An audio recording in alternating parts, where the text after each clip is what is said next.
सरे शाम से लेकर अब तक प्रोग्राम चल रहा है और आप हजरात समाअत फरमा रहे हैं। मुझसे क़ब्ल आप हजरात ने बेहतरीन अंदाज में नक़ाबत समाअत फरमाई, नातो मनक़बत समाअत फरमाई। अल्लाह रब्बुल इज़्ज़त हम सबके यहाँ पर जमा होने को अपनी बारगाह में कबूल फरमाए। आमीन अल्लाहुम्मा आमीन। आप सब जानते हैं कि तकमील हिफ्ज़ कुरान के मौके पर इस प्रोग्राम को सजाया गया। कारी साहब की मेहनतें, अल्हम्दुलिल्लाह 8 बच्चे हाफिज़ कुरान बने, उनमें से तकरीबन 7 बच्चों के सरों पर ताज सजाया जाएगा। ये बड़ी खुशी और शादमानी और मसरत का मौका है। अल्लाह रब्बुल इज़्ज़त हज़रत को भी इसका दुनिया और आखिरत में बेहतरीन सिला अता फरमाए। आमीन। और काबिल मुबारकबाद हैं कमेटी वाले, हमारे सदर साहब और आप लोग जो इन उलमा का साथ देते हैं। आप मदरसों को ताउन करते हैं और हमारा ताउन जो ज़्यादातर होता है वो सदका, खैरात, ज़कात। अक्सर मदारिस को हम चरम कुर्बानी, सदका व खैरात, ज़कात देते हैं। हमने अपने माल का 40वां हिस्सा ये इन उलमा की बारगाह में पेश किया या सदका दिया। और अल्हम्दुलिल्लाह इन उलमा ने, इन मदरसों ने हमें कितना बेहतरीन बदला अता फरमाया। यही मदरसे हमें हाफिज़ कुरान देते हैं, बदले में मदरसे ने, उलमा ने हमको कारी कुरान दिए, उलमाए इज़ाम दिए, इमाम मदरसों से मिलते हैं, मुकर्रिर मदरसों से मिलते हैं, शौरा मदरसों से मिलते हैं। और अल्हम्दुलिल्लाह अल्लाह के मुक़द्दस वली भी इन्हीं मदरसों से निकलते हैं।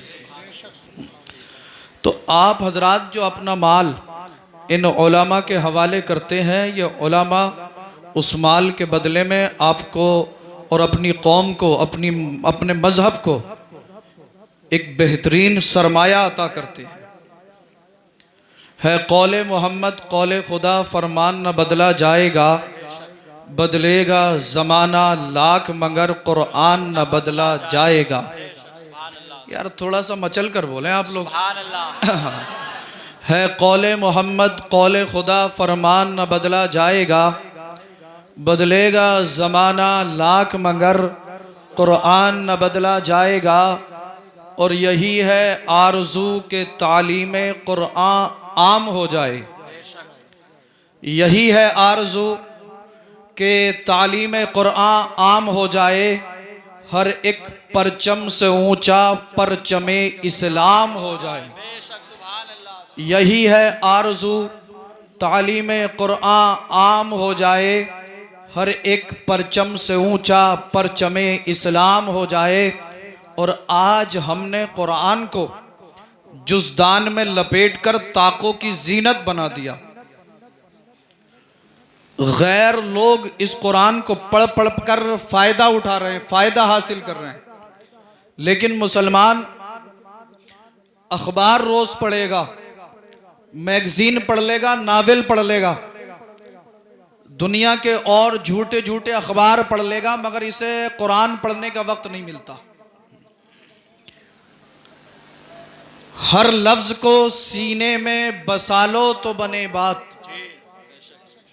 हर लफ्ज़ को सीनों में बसा लो तो बने बात। ताकों में सजाने को ये कुरान नहीं है, ताकों में सजाने को ये कुरान नहीं है।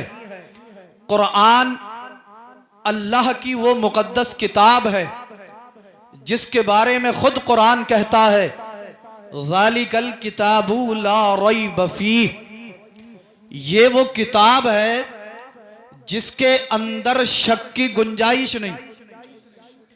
अगर कोई कुरान के अंदर शक समझे, शुबा करे, डाउट समझे, तो वो मोमिन नहीं, मुसलमान नहीं। कुरान खुद कहता है तिबियानल लिकुल्लि शै, हर चीज का बयान इसके अंदर मौजूद है। कुरान अल्लाह की वो मुकद्दस किताब जिस जगह पर कुरान की आयतों को तिलावत कर दिया जाए, उस जगह पर अल्लाह की रहमतों का नुज़ूल हो जाता है। कुरान अल्लाह का वो मुकद्दस कलाम जिसकी तिलावत से बेकरार दिलों को करार मिलता है। कुरान अल्लाह की वो मुकद्दस किताब जिसकी तिलावत से बेचैन दिलों को तस्कीन हासिल होती है। कुरान अल्लाह की वो मुकद्दस किताब, मुझे कह लेने दिया जाए कि जिसकी आयत शिफा को पढ़ने के बाद अगर किसी मरीज पर दम कर दिया जाए तो उसे शिफाए कामिला आजिला ताम्मा मिल जाती है। कुरान अल्लाह की वो मुकद्दस किताब है कि जिसे पढ़ने से इंसान को रूहानी ताकत हासिल होती है। कुरान अल्लाह की वो मुकद्दस किताब जिसकी तिलावत से इंसान को अल्लाह की मारिफत हासिल होती है। कुरान अल्लाह की वो मुकद्दस किताब जिसकी तिलावत से दिलों के अंदर अल्लाह का खौफ पैदा होता है। कुरान अल्लाह की वो मुकद्दस किताब जिसकी तिलावत से इंसान के दिल में इश्क रसूल मौजसन होता है। कुरान अल्लाह की वो मुकद्दस किताब जिसकी तिलावत से इंसान के मकाम और मरातिब बुलंद होते हैं। कुरान अल्लाह की वो मुकद्दस किताब जिसकी तिलावत से इंसान दुनिया के अंदर कामयाब व कामरान हो जाता है। मगर अफसोस, मैथ की तालीम हम हासिल करेंगे, साइंस हम पढ़ेंगे, कंप्यूटर चलाना हम सीखेंगे। सीखिएगा, बहुत जरूरी है। कंप्यूटर आपसे आना चाहिए, साइंस आपको आना चाहिए, मैथमेटिक्स में आप भी बहुत आगे होने चाहिए। मगर मैं आपसे पूछना चाहता हूं, दुनिया की तमाम तालीमें हम हासिल करें, बहुत जरूरी है, मगर इससे भी ज्यादा जरूरी यह है हम कुरान को सही मखारिज व सिफात के साथ पढ़ना सीखें। कुरान को अच्छी तरह से हम पढ़ना सीखें, अपने बच्चों को पढ़ाएं। इल्म बहुत जरूरी है। अल्लाह खुद कुरान में इरशाद फरमाता है, यरफ़इल्लाहुल्लज़ीना आमनू मिनकुम। अल्लाह रब्बुल इज्जत ईमान वालों में से जिसे मकाम देता है, मर्तबा देता है, जिसे दुनिया और आखिरत में बुलंद फरमाता है। वल्लज़ीना ऊतुल इल्मा, तो अल्लाह उसे इल्म दीन अता फरमाता है। अल्लाह उसके दरजात बुलंद फरमा देता है। जिसे अल्लाह बुलंद करना चाहे उसे अल्लाह इल्म दीन अता फरमाता है। इल्म जरूर हासिल करें, क्योंकि सरकार ने फरमाया अल इल्मु नूर, इल्म रोशनी है, इल्म ताकत है, इल्म एक पावर का नाम है। आप कहोगे सैयद साहब इल्म ताकत कैसे है, इल्म पावर कैसे है? एक सादा सा सिंपल सा एग्जाम्पल के तौर पे मैं आपको बताऊं, एक छोटी सी मिसाल मैं आपको दूं। दुनिया के अंदर एक बहुत ताकतवर मुल्क जिसका नाम रशिया है, आप देख रहे हैं तकरीबन 25 दिनों से एक छोटे से मुल्क यूक्रेन पर रूस हमला कर रहा है। कभी गोलियों से हमला, कभी तोपों से हमला, कभी हेलीकॉप्टरों से हमला, कभी मिसाइलों से हमला। और ये यूक्रेन एक छोटा सा मुल्क होकर इतने बड़े ताकतवर मुल्क की आंखों में आंखें डालकर उसके सामने हिम्मत के साथ खड़ा है, उसे आग दिखा रहा है और उससे मुकाबला कर रहा है। जानते हो वजह क्या है? जानते हो सबब क्या है? सबब है इल्म। यूक्रेन के पास बहुत बड़े बड़े साइंटिस्ट हैं, यूक्रेन के पास बहुत बड़े इल्म वाले लोग हैं, जिसके सबब यूक्रेन ने रशिया की नाक में दम करके रख दिया और दुनिया वालों को यह बता दिया, ए दुनिया वालों, अगर तरक्की हासिल करनी है तो इल्म हासिल करो। जब तुम्हारे पास इल्म आ जाएगा, ताकत तुम्हारी होगी, पावर तुम्हारी होगी, हुकूमत तुम्हारी होगी, सल्तनत तुम्हारी होगी। नारे तकबीर, नारे रिसालत, फैजाने गौसे आजम, जश्ने दस्तार बंदी, नारे तकबीर, नारे रिसालत। अल इल्म नूर, इल्म रोशनी है, इल्म नूर है, इल्म ताकत है, इल्म पावर है। आपने सुना होगा आपसे कुछ साल पहले अमेरिका ने जापान पर 2 बम मारे थे, परमाणु बम। उसके अंदर एक खतरनाक गैस होती है और आज तक लोग ये बताते हैं जापान के अंदर कुछ बच्चे माजूर पैदा हो रहे हैं। किसी का हाथ नहीं, किसी का पैर नहीं, किसी के कान नहीं, किसी की नाक नहीं। और ऐसा हमला किया था अमेरिका ने कि जापान को तो तबाह हो जाना चाहिए था, बर्बाद हो जाना चाहिए था। मगर आज आप देखें पूरी दुनिया की मार्केट में सबसे महंगा अगर कोई माल बिकता है तो वो जापान का माल बिकता है। जापान तबाह हो गया था, बर्बाद हो गया था।